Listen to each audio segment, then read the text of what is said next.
Vidim da u vašoj ovoj predkampanji na neki način sudjeluju ljudi koji su se kandidirali, ugledni su u našoj zajednici u Sjevernoj Americi. Gospodin je kandidat bio, dakle, gospodin Conor je bio kandidat za Američki senat. Gospođica koja se vratila je predsjednica udruge Hrvata iz Latinske Amerike. Pa me zanima kako ste zamislili, dakle, putujete u Sjevernu Ameriku i u Latinsku Ameriku nakon toga. Samo prvo napomenuo da je dijaspora u potpunosti nezadovoljna s ovim što sada vidi u HDZ-u. Jer kao što sam ranije rekao, onaj HDZ koji je bio nekada više ne postoji. Sad se dijaspora otela njihovoj kontroli. HDZ je nekada mogao dobijati novac iz dijaspore. Danas je dijaspori samo jasno da taj HDZ više ne postoji, pa su spremni pomoći jednom državotvornom kandidatu koji bi mogao to promijeniti. Naš put počinje sa Sjevernom Amerikom, kreće nakon toga na Južnu i na Australiju. Poslije toga u kraju bi išli na Europu.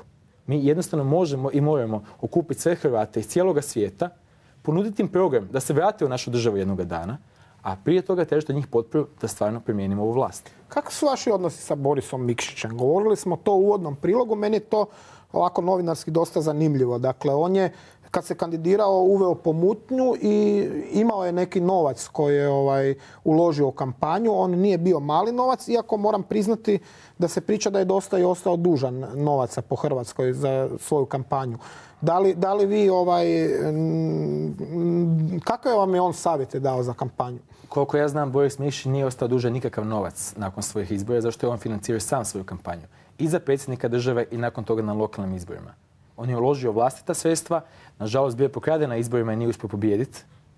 Imamo i danas njegove listiće koji su u Čikagu. Sljedeći put ako ikada budem kod vas, budem i donio sa sobom, na kojima je zakružen Boris Mikšić. Kad sam pitao gdje bi te trebali listiće biti, svi su mi rekli u arhivi. Ali mi imamo te listiće, smo ih izvukli iz kontejnera za smeće. Osim toga, iz Bosne i Hercegovine su cijela sela glasovala za HDZ ili gospođu Kosor, ali ako pogledate malo bolje, neki od tih ljudi su imali dan ili dva ranije, samo što to niko nije registrirao. Znači, su cijeli birački odbor bili na njihovoj strani. Da je gospodin Boris Mikšić imao pravedan izborni sustav ovdje u Hrvatskoj, ja vjerujem da bi on ušao u drugi krug pa možda čak i pobjedio.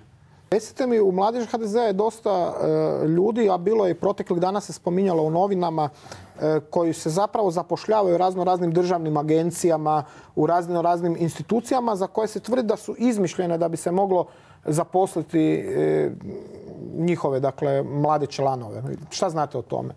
Evo, ja ću vam reći iskreno, pa to čak nije ni toliko upečatljivo. Ne događa vam se toliko toga. Jer HDZ se danas hvali sa 250.000 članova, a oni ne mogu zaposliti 500. Većina ljudi koji je danas u HDZ-u uopće ne žele biti u toj stranci, ali nema alternative. Znači, danas ljudi bio između lošega i gorega. Nema alternative. Zapošljavaju samo one koji su podobni, one koji su na visokim funkcijama. Svi ostali su u tom HDZ-u zašto vjeruju da će im HDZ jednoga dana nešto dati, ali zapravo je to sve laž. Kako su članovi zagrebačkog HDZ-a kojem ste pripadali primili na znanje zapravo kandidaturu Jasena Mesića za gradonačelnika, što je bila ideja supruge premijera? Iskreno, za ideju supruge premijera nisam znao, ali ja nisam nikada u prije upoznao gospodina Jasena Mesića. Nažalost, bio sam u HDZ 4 godine, nisam upoznao gospodina. Izbacili su nas tamo na trenucima kad je on dolazio, smo isto imali svoju opciju za gradski odbor HDZ-a. Tako da Jasen Mesić, koliko ja znam, nije nikada bio u stranci prije nego što... Znači, izmišljen je za izbore, bez obzira što su članovi razmišljali drugčije, recite. Doveden je prije samih izbora. Da li je on bio službeno član ili nije, ja to ne znam, ali nikada ga nismo vidjeli na akcijama ni na jednoj priredbi HDZ-a. Recite mi također, spomenuli ste Dobroslava Paragu. Na koji način, gdje je on sad, šta on radi? Iskreno, ja u ovom trenutku što on radi nisam siguran. Znam da je predsjednik stranke, Hrvatske stranke PA 1861. Osim toga, stvarno ne znam više ništa. Ja bi rado sjeo s čovjekom, porazgovarao, znam koliko je dao za ovu državu, znam koliko je godina odslužio u zatvorima i na Golom otoku za ovu državu. Ja vjerujem da bi on bio osoba koja bi isto se priključila našoj kampanji i išla na izbore pre izbora. Ja ga u ovoj emisiji pozivam da se isto javi, da nas kontaktira, da stane uz nas. Zbog čega mislite, koje su to vaše prednosti? Zašto bi se jedan Paraga vama javio, na primjer? Nisu to samo moje prednosti. Gospodin Josip Juričević je istaknuta osoba. Znači, cijela desnica, Hrvati koji stvarno imaju želju nešto napraviti za ovu državu, svima nama, pokušavamo stvoriti jednu zajednicu. Ja nisam ovdje sam, ja ne želim da ovdje se predstavljam kao jedna osoba.